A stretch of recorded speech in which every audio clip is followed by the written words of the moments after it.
C.S. Lewis said that there will only be two kinds of people in the end. There will be those who look to God and say, "Your will be done," and there will be those who refuse God's will, and when they do, He'll look to them and say, "Your will be done."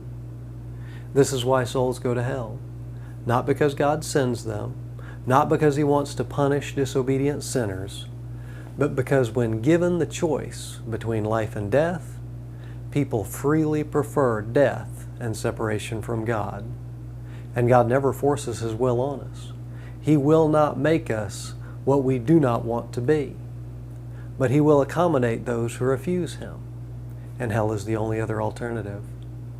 If our focus is fully set on heaven, we will get the benefits and the joys of this world thrown in as well.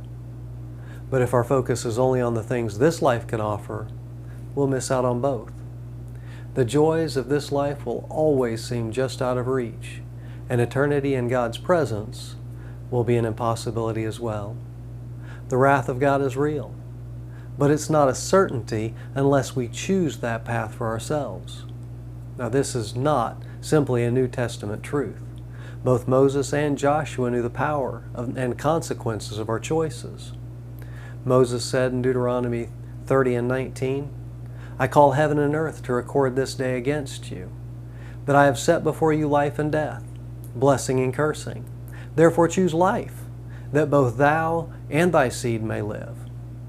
And in Joshua 24:15 we read, "And if it seem evil unto you to serve the Lord, choose you this day whom you will serve, whether the gods which your fathers served that were on the other side of the flood, or the gods of the Amorites in whose land ye dwell.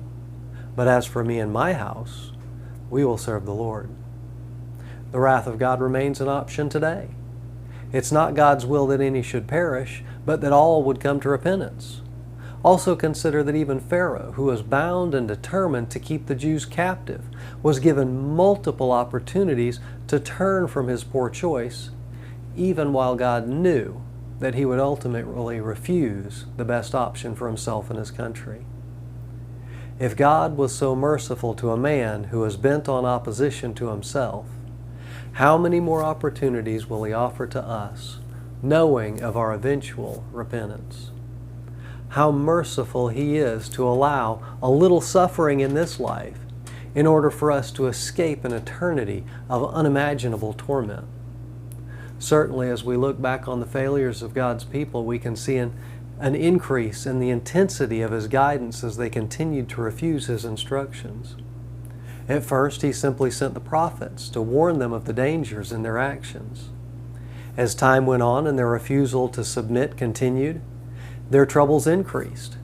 God may have sent hunger or wars to try to get their attention.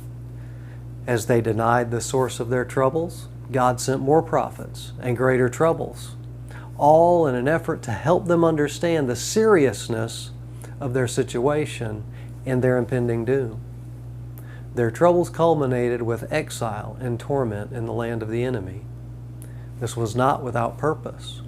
What they experienced physically, we have the potential to see in the spiritual. The troubles we face in this life are a reminder that God is our refuge and help in time of need. They also point to the eternal danger of our chosen paths.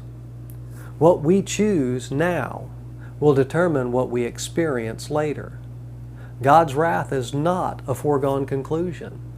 It's an option that we have the opportunity to avoid, if we so choose.